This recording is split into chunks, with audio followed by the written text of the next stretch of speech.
বাটাবাটির ঝামেলা ছাড়াই বিকালের নাস্তায় পরিবেশন করতে পারবেন এই মুচমুচে মসুর ডালের বড়া। আসসালামু আলাইকুম এভরিওয়ান, স্বাগত জানাচ্ছি দ্য কুক বক্সে। চলুন রেসিপিটি আমরা দেখে আসি। প্রথমে একটি মিক্সিং বোলে 1 কাপ মসুর ডাল নিয়ে নিচ্ছি। মসুর ডালটি আমি 1 ঘন্টা ভিজিয়ে রেখেছিলাম।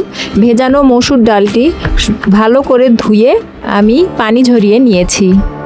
মসুর ডালটি 1 ঘন্টা বা তার বেশি সময় ভিজিয়ে রাখতে হবে। ভিজিয়ে রাখার পর যখন একটা ডাল এভাবে আঙুলের মধ্যে চেপে দেখবেন ডালটি ভেঙে যাচ্ছে, ওই পর্যায়ে ডালগুলো পানি থেকে উঠিয়ে নেবেন। এ পর্যায়ে আমি ডালে পেঁয়াজ কুচি যোগ করছি। আমি এখানে 1 কাপ ডালের জন্য 2 কাপ পেঁয়াজ কুচি দিচ্ছি। এখন দিয়ে দিচ্ছি 1 চা চামচ করে আদা বাটা ও রসুন বাটা। এখন লাগবে জিরা বাটা 1 চা চামচ। শুকনো মরিচের গুঁড়ো দিয়ে দিচ্ছি 1 চা চামচ। 4-5টা কাঁচা মরিচ কুচি করে নিয়েছি, সেটাও আমি এখানে দিয়ে দিচ্ছি। লাগবে স্বাদমতো নুন এবং 1 চা চামচ হলুদ গুঁড়ো।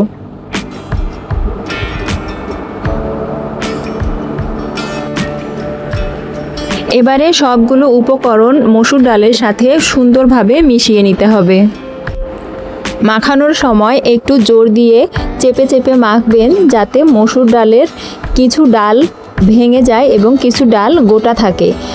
ডাল ভেঙে গেলে বা ডালের যে দুটো অংশ থাকে, এই দুটো অংশ আলাদা হয়ে গেলে ডালের বড়াগুলো অনেক ক্রিস্পি হবে। এভাবে আমার মতো করে হাতে জোর দিয়ে একটু চেপে চেপে মেখে নেবেন।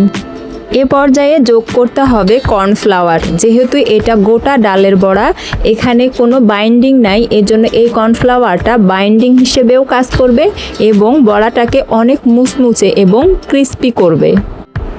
আমার এখানে প্রায় আধা কাপের মতো কর্নফ্লাওয়ার লেগেছে।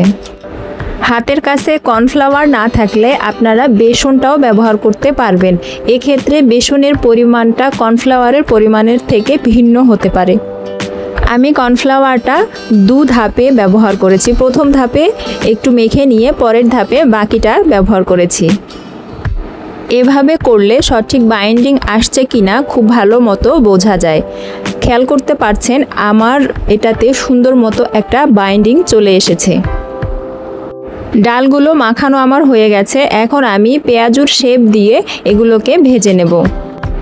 তার জন্য চুলায় একটি প্যান বসিয়ে আমি পরিমাণ মতো তেল দিয়ে দিচ্ছি। আমি এখানে সাদা তেলটাই ব্যবহার করছি।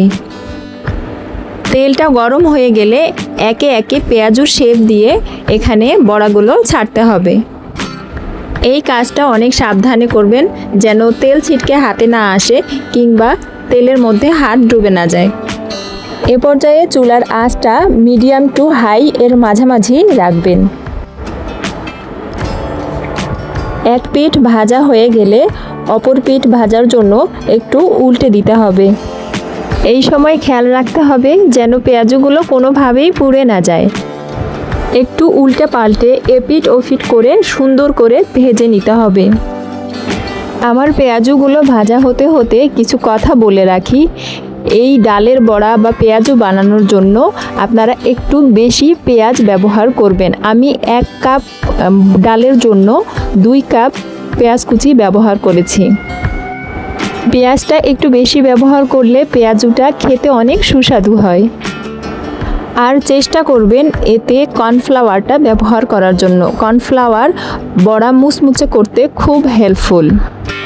পেঁয়াজগুলো আমার অলমোস্ট ভাজা হয়ে গেছে। এ পর্যায়ে কালারটার দিকে একটু খেয়াল রাখবেন।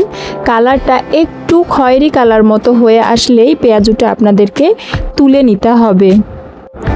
এ পর্যায়ে আমি পেঁয়াজগুলো একটি পরিষ্কার ছাঁকনির সাহায্যে তেল থেকে ছেঁকে নেব। তেল থেকে ছেঁকে পেঁয়াজগুলো আমি একটি টিস্যু পেপারের উপরে রাখবো। এতে পেঁয়াজগুলোতে যে এক্সট্রা তেলটা আছে, ওই তেলটা টিস্যু পেপারটি চুষে নেবে। এভাবে করে আমি সবগুলো পেঁয়াজু গাঢ় খয়েরি রং করে ভেজে নেব। এগুলো কতটা ক্রিস্পি হয়েছে একবার শুধু শব্দ শুনে দেখেন।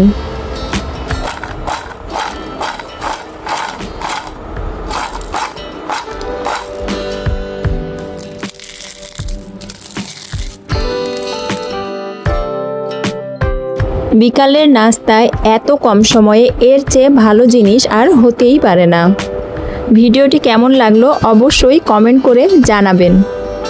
আর যদি ভালো লেগে থাকে তাহলে সাবস্ক্রাইব করে পাশেই থাকবেন। আল্লাহ হাফেজ।